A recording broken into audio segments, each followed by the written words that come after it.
Yo, what up? It's the life of an amputee from a double amputee. Come and vibe with me another week. We on episode 4. What's up? I mean, since my last episode, I had a conversation, right, this past weekend. And it was like, it's not necessarily you that people are like mad at or hating on. It's your energy. It's your positivity. Because you're able to sit here and laugh and talk about something that is killing the next person. So for today's topic is going to be spotlight too bright. It's going to be acceptance and embracing. Two different things, and I'm going to talk about for me personally what accepting and embracing being an amputee. One took longer than the other. Acceptance came first for me. Acceptance came way even before my amputation. It took me 2 years to make that decision. I had to finally say so when we came about, you know what I'm saying? We came to that decision because I was in a lot of pain and was nothing else they can do for me. Like, it was literally nothing else they could do to me. They tried everything. They helped me ease my pain and stuff. It was what happened. So, I mean, like I said, it took me 2 years to make that decision. So I had like 2 years to accept that or whatever. And I never been like a complainer like of what I went through, because it was like kind of normal for me because I got hurt at such a young age. I was only 14 months. So all that pain and everything was like, I was immune to it. I am immune to it. So I learned to live with pain, and I learned to live with just certain things, you know what I'm saying? And I learned to accept things. And my grandma always tell me, and she told me ever since then, from being a young kid going through, she told me God got special people for special things, to go through special things. So my grandma installed in me that, like I was chosen for this. I was chosen for this part. Not many people could go through what I was chosen for. So I'm going to go through this, and I'm going to G it out. And I was taught, not to be a crybaby about stuff. Like, from a kid, it was toughen up. Like, I was around thugs all the time. Ain't no crying and nothing. Around a bunch of thugs. Like, are you serious? I want a little girl in their eyes. I was just they little thug. So it wasn't no crying. You fall, you scrape your knee, you get up and you keep going. You don't stand there and cry about it. And that's what street smarts taught me. You know what I'm saying? So my influences around me that I grew up around didn't allow me to be a punk about nothing. They didn't allow me to be a crybaby about nothing. So I didn't sit and dwell on nothing too long or too much. Was this a challenging decision? Yes.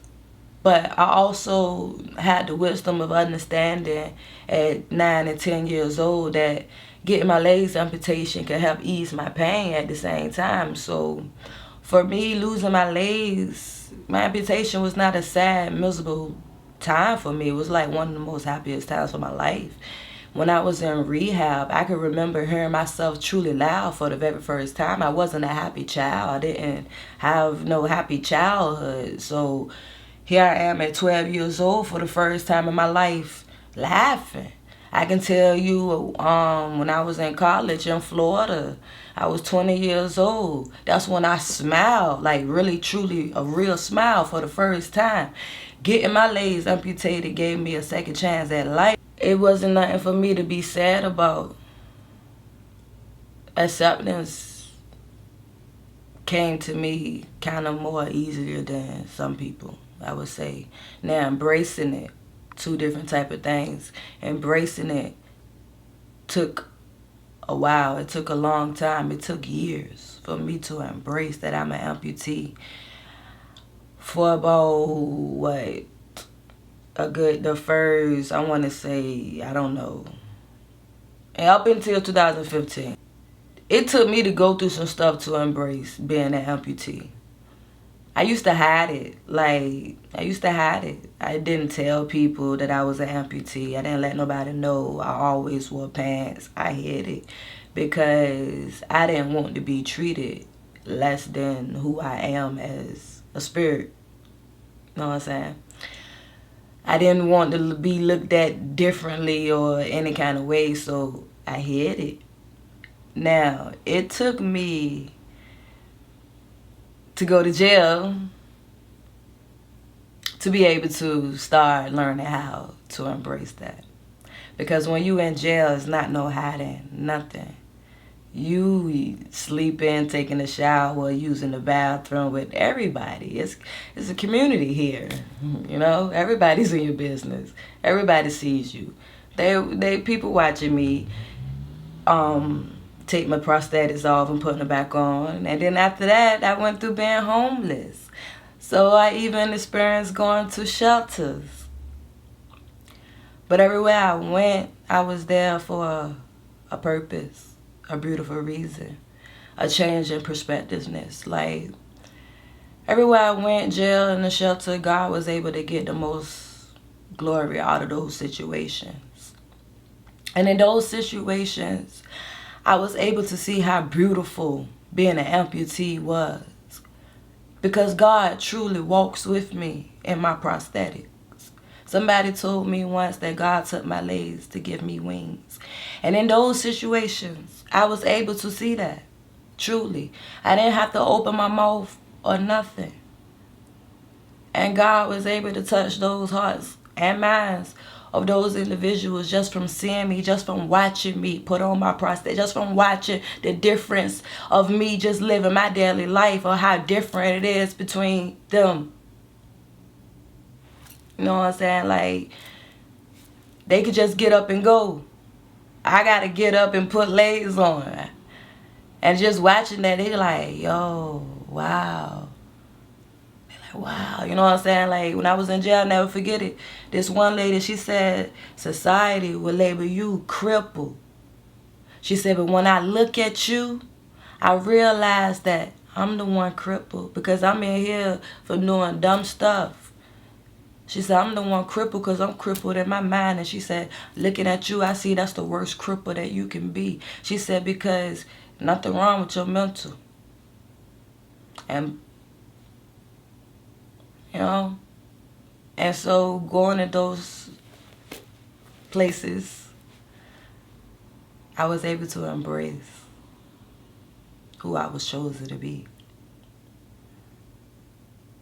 I know when I put on my prosthetics that God picked me to be a different person on this earth, to be a light, to shine for Him. And I'm grateful for that. I embrace that. That is a beautiful blessing to be chosen out of these million people on this earth. God chose me to go through what I went through. There's a lot of people on this earth that's not as strong as I am. They don't possess that power that I have. I'm special in my own way. And that's why I can't be miserable, because it's a gift. And my mentor was all my life one of my biggest inspirations. And even when I met him, he let me know, you know what I'm saying? We just blessed with the curse. And it's a gift and a curse. Do it hurt? I like the cuss. You right, it hurt. You right, it hurt. But I know I go through that pain knowing not everybody can go through that pain. Because I don't take pain pills. So, I got some Spike Leaks with me. Oh yeah. Oh yeah. You should already know it was going to start getting deep. I got some Spike Lee's dad stock. And what I mean by dad stock, I never wore these. I'm going to wear these. It's time to wear these. I'm going to find something The way these with Spike Lee's was my favorite ones. I wish they still was making that, because when I was going through, you know, what I was going through, I missed out on some Spike Lee's, the last ones. Like, I'ma find them. Best believe that somebody out there got me. I hope y'all rocking with me. I got a new music coming. Just dropped the video yesterday. I got 2 more coming. Just little freestyles, little videos. Then we working on releasing a single for my EP, so I can hurry up and start dropping these EPs. Holla at your girl. Now wait a minute.